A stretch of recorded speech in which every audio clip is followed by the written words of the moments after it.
मान्यवर मैं बताता हूं कैसे इनके आका मारे गए, वो भी नाम के साथ बताता हूं, जगह के साथ बताता हूं, घंटे, मिनट और सेकंड के साथ बताता हूं।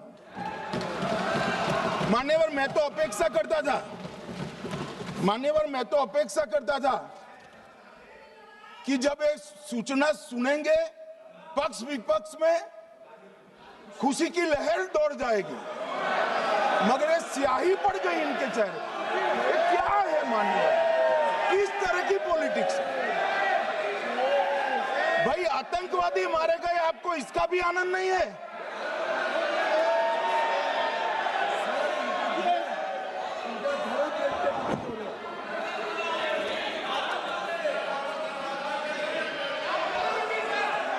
अखिलेश जी बैठ जाइए, मेरा पूरा जवाब सुनिए, आपका सब जवाब आ जाएगा। भाई आप आतंकवादियों का धर्म देखकर दुखी मत होइए।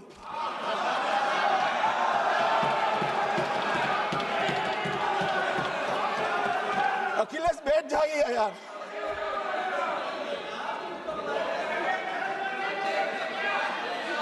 अखिलेश जी बैठ जाइए।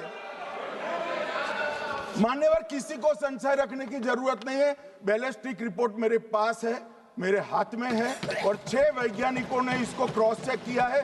सुबह 4:46 पर फोन पर मुझे 6 ने वीडियो फोन पर कहा है कि 100% वही गोलियां हैं जो वहां चलाई। मान्यवर ये हमारे देश की सेना, सीआरपीएफ और जम्मू कश्मीर पुलिस, ये तीनों का एक साझा बहुत बड़ा कामयाबी है, जिस पर 140 करोड़ को नाज होना चाहिए, देश की जनता को नाज। मान्यवर मैं तो गया था वहां पर जब ये घटना हुई, दूसरे दिन इनके परिजनों को मिला था। 6 दिन की शादी वाली बच्ची विधवा होकर मेरे सामने खड़ी थी। आज तक मैं वो दृश्य नहीं भूल सकता। मगर आज सारे परिजनों को मैं कहना चाहता हूं कि मोदी जी ने ऑपरेशन सिंदूर से भेजने वालों को भी मारा, और हमारे सुरक्षा बलों ने जिनको भेजा था उनको भी मारा, और एक ऐसा सबक सिखाया है कि आने वाले कई दिनों तक कोई ऐसी हिम्मत नहीं कर पाएगा। मान्यवर मैं थोड़ा एनआईए की जांच के बारे में भी बताना चाहूंगा। मान्यवर जिस दिन लश्कर ए तोयबा ने और इसके आउटफिट टीआरएफ ने इसकी जिम्मेदारी ली, उसी दिन हमने तय कर लिया था कि ये जांच एनआईए को सौंप दी जाएगी, क्योंकि एनआईए आतंकवाद के केसों की जांच के लिए, वैज्ञानिक तरीके से जांच करने के लिए और सजा कराने के लिए महारत हासिल की हुई विश्व मान्य एजेंसी है, जिसका सजा कराने का दर 96% से ज्यादा है। मान्यवर हमने तुरंत ही इसकी जांच एनआईए को दे दी। हमने पूरी व्यवस्था की, सेना, बीएसएफ, सीआरपीएफ और जम्मू कश्मीर पुलिस ने कि लोग देश छोड़कर भाग न जाए, और मान्यवर इसकी जांच की शुरुआत हुई। एक थकाने वाली बहुत लंबी जांच हुई है। जांच के दौरान मृतक के परिजन जो साथ में थे उनको सभी को चर्चा किए गया, पर्यटकों, खच्चर वालों, पोनी वालों, फोटोग्राफर, कर्मचारियों, विभिन्न दुकान में काम करने वाले लोगों, कुल मिलाकर 1055 लोगों की लंबी 3000 घंटे से ज्यादा पूछताछ इंफॉर्मेशन के लिए की गई, और इस सबको वीडियो पर रिकॉर्ड कर दिया गया। और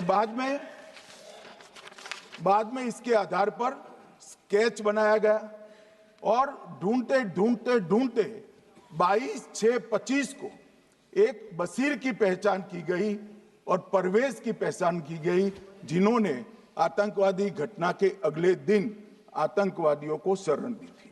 उनको अपने ढोक में रखा था। वो दोनों को गिरफ्तार कर लिया गया, अब वो हमारी कस्टडी में है। दोनों गिरफ्तार अपराधियों ने खुलासा किया कि 21/4/25 की रात को 8 बजे 3 आतंकवादी बेसरन से लगभग 2 किलोमीटर दूर स्थित परवेज ढोक में आए थे।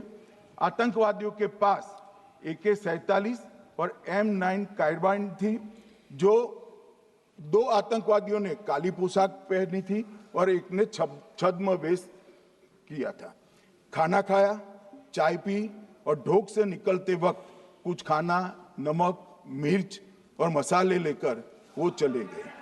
मान्यवर, उस वक्त हमने जिन खोखो को रिकवर किया था, इसको हमने चंडीगढ़ FSL में टेस्टिंग के लिए भेज दिया और जब चंडीगढ़ FSL में टेस्टिंग के लिए भेजा गया तो वही राइफल से एप्को आतंकी हमला हुआ था, वो भी निश्चित हुआ। तो आज इसके साथ साथ दूसरे एप्को आतंकी हत्या को अंजाम देने वाले आतंकियों का भी इसके साथ ही समाप्ति हुई है, उनको मार दिया गया है। मान्यवर, और इसके बाद में स्केच बनाया गया। गिरफ्तार किए गए दोनों आरोपियों की माता जो थी, उन्होंने ये तीनों आतंकियों के मृतदेहों को पहचान लिया है। दोनों आतंकवादी घटना में साथ लेने वाले उनके साथियों ने भी पहचान लिया है और अब उसकी FSL की पुष्टि भी आज सुबह 4 बजे हो गई थी। अब मैं जांच का पूरा ब्यौरा बताना चाहता हूं। मान्यवर, ये हमले में 3 पाकिस्तानी आतंकवादी थे।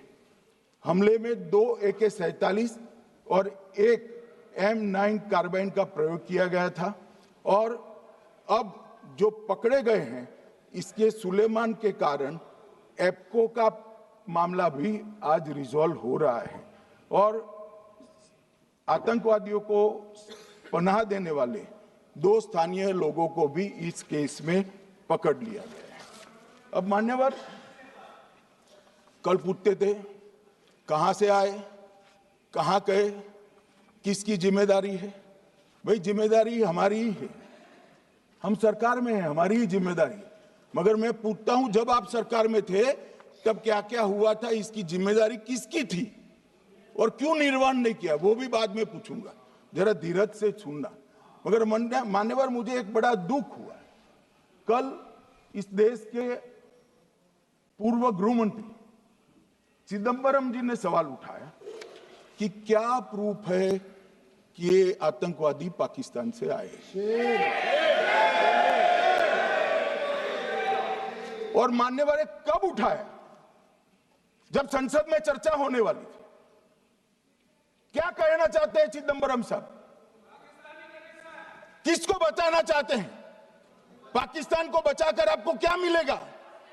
वो ये कह रहे हैं कि और क्या है, मत जवाब दो।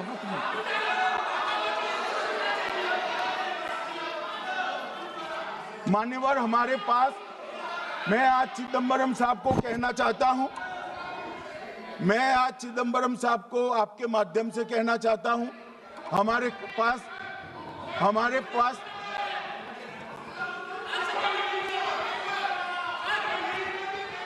मान्यवर, हमारे पास प्रूफ है, वो भी मैं सदन के सामने रखना चाहता हूं कि तीनों पाकिस्तानी थे। 3 में से 2 के पाकिस्तान के वोटर नंबर भी आज हमारे पास उपलब्ध है। मान्यवर, ये राइफलें हैं, ये राइफलें भी हमारे पास उपलब्ध है। इनके पास से जो चॉकलेटें मिली हैं, वो चॉकलेटें ढोक में से मिली, वो भी पाकिस्तान की बनाई हुई चॉकलेट है। मान्यवर, ये कहते हैं कि पाकिस्तानी नहीं थे, इसका मतलब पूरी दुनिया के सामने इस देश का एक पूर्व गृह मंत्री पाकिस्तान को क्लीन चिट दे रहा है। और मान्यवर, वो पाकिस्तानी आतंकवादी नहीं थे, ऐसा बोलकर श्री चिदंबरम अगर पाकिस्तानी आतंकवादी नहीं थे तो पाकिस्तान पर हमला क्यों किया, वो भी सवाल खड़ा कर रहे हैं। मान्यवर, आज पूरी दुनिया ने हमारे संसद सदस्य गए थे, स्वीकारा था कि हमला पाकिस्तान ने किया है। और इस देश का गृह मंत्री जो कांग्रेस पार्टी से आता है, वो कहता है कि क्या सबूत है। अरे मुझसे मांगते, मैं दे देता।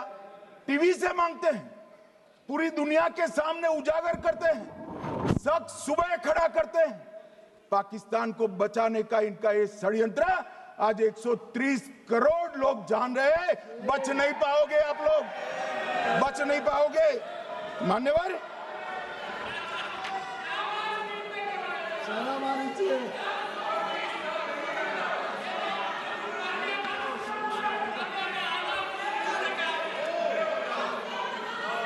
मान्यवर,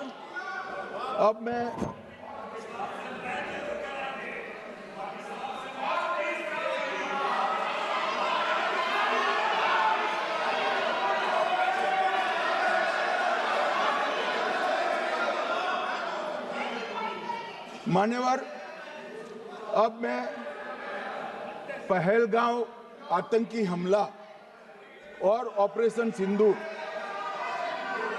ये दोनों घटनाक्रम के लिए मान्यवर ये अभी से थक जाते हैं।